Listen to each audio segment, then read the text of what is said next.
Steel ప్లాంట్ను సెయిల్లో విలీనం చేయాలి. వేతనాలు సకాలంలో ఇవ్వాలి. వీఆర్ఎస్ యొక్క పథకం వెనక్కు తీసుకోవాలి. స్టీల్ ఎగ్జిక్యూటివ్స్ అసోసియేషన్ ప్రధాన కార్యదర్శి ప్రసాద్. మైన్స్ కోసం వెళ్ళాలనుకునే దశలో ప్రభుత్వం అలా కాదు, మీరు ఇమీడియట్గా ఎక్స్పాన్షన్కి వెళ్ళండి, ఎన్ఎండిసి మైన్స్ ఇస్తుంది, ఎన్ఎండిసి మైన్స్ నుంచి మీకు సరఫరా ఉంది కాబట్టి మీరు ఆందోళన చెందొద్దు అని చెప్పి ఆ రోజున మేమందరం కూడా ఎక్స్పాన్షన్కి వెళ్ళడం జరిగింది. ఈ ఎక్స్పాన్షన్కి వెళ్ళే క్రమంలో 3 మిలియన్ టన్ని ఎవరైనా ఒక 2 మిలియనో 3 మిలియనో పెంచుతారు. అట్లాంటిది 4.3 ఇంచుమించు 148% పెంచడం జరిగింది. ఆ పెంచడం వల్ల అప్పటి వరకు మాకు ఉన్న క్యాష్ రిజర్వ్ చేతిలో ఇంచుమించు 7,000 కోట్లు క్యాష్ రిజర్వ్ ఉంది. ఆ క్యాష్ రిజర్వ్ నుంచి తిరిగి ఆ రోజుల్లో అంటే 2012-13లో 12-13,000 కోట్లు అప్పు చేయాల్సి వచ్చింది.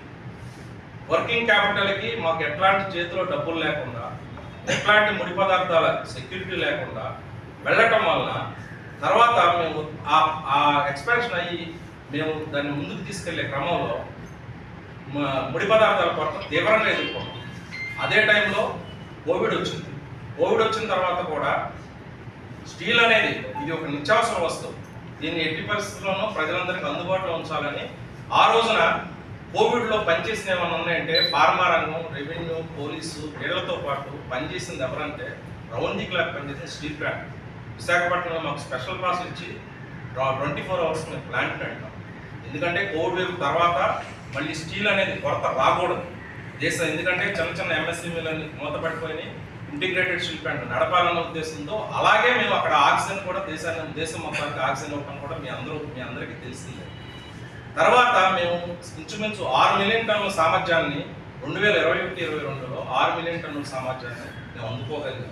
దగ్గర ఇంచుమించు ఫస్ట్ 3 క్వార్టర్లు జరిగేటప్పటికి.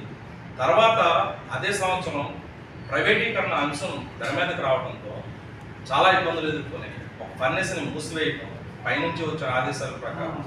తర్వాత ఉత్పత్తి సామర్థ్యంలో కేవలం 60% పనిచేయడం జరిగింది. తర్వాత కార్మికులు కానీ అధికారులు కానీ లోకల్లో అందరం కూడా 3 ఫర్నేస్లు పూర్తి వినియోగం తేవాలని చెప్పేసి అనేక ఆందోళన, ఒక పక్కన డ్యూటీ చేసుకుంటూ అనేక ఆందోళన చేయడం జరిగింది.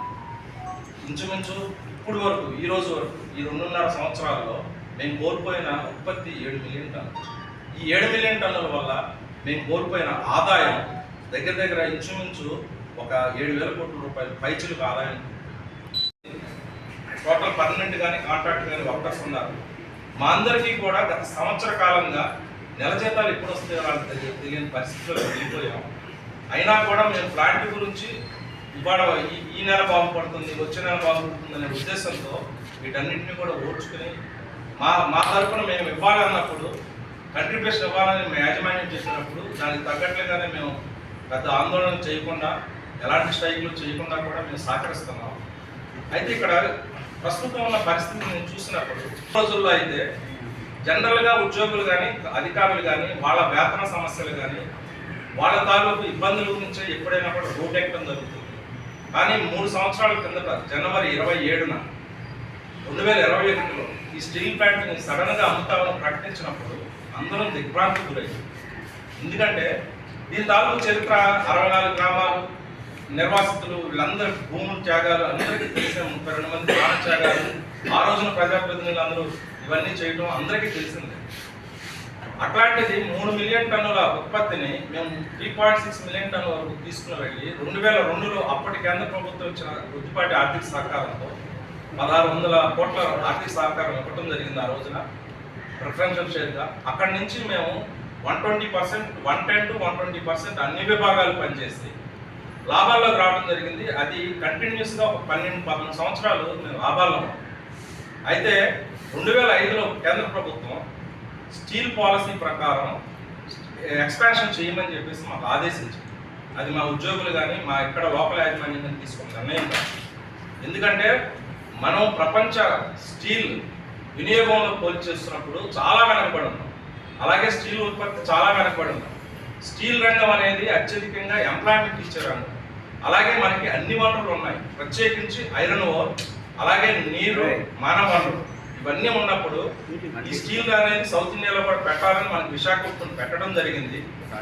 అందరికీ కూడా మా తరఫున మేము ఉద్యోగులందరం కూడా ఇప్పటి వరకు అనేక సార్లు దేశంలో ఎక్కడ విపత్కర పరిస్థితి వచ్చినా కూడా మేము మా ఒకరోజు వేతనం కానీ ఆ పరిస్థితిని బట్టి ఇవ్వడం జరిగింది. అలాగే ఈ నెలలో త్వరలో నిన్న కూడా యూనియన్స్తో మాట్లాడటం జరిగింది. ఈ నెలలో తెలంగాణ, ఆంధ్ర అలాగే కేరళ వరద బాధితులు కూడా మా తరఫున, మా ఉద్యోగులందరి తరఫున, అధికారులందరి తరఫున కూడా విరాళం అనేది ఈ నెలలో ప్రకటిస్తాం. అట్లానే కొత్తగా ఏర్పడిన ఎన్డీఏ ప్రభుత్వం, ఇక్కడ రాష్ట్రంలో ఏర్పడిన కూటమి ప్రభుత్వం కూడా కొన్ని మంచి స్టెప్స్ తీసుకుంది. ఈ వరద నివారణ చర్యలో భాగంగా కానివ్వండి, అట్లనే వాళ్ళు ఎక్కంగానే ఫస్ట్ వాళ్ళు చేసిన పని ఉద్యోగులకు ఫస్ట్ తారీఖున జీతాలు ఇవ్వడం. పెన్షన్లు ఎలా ఇస్తానని వచ్చారు, కానీ ఉద్యోగులకు ఫస్ట్ తారీఖున జీతాలు ఇవ్వడం అనేది చాలా మంచి స్టెప్. ఎందుకంటే ఉద్యోగులు మనశాంతితో పనిచేయాలంటే వాళ్ళకి వేతనాల విషయంలో ఎలాంటి ఆందోళన ఇవ్వాలి. అది ఎన్ని ఇబ్బందులు ఉన్నా కూడా రాష్ట్రంలో ఉన్న లక్షలాది మంది ఉద్యోగులు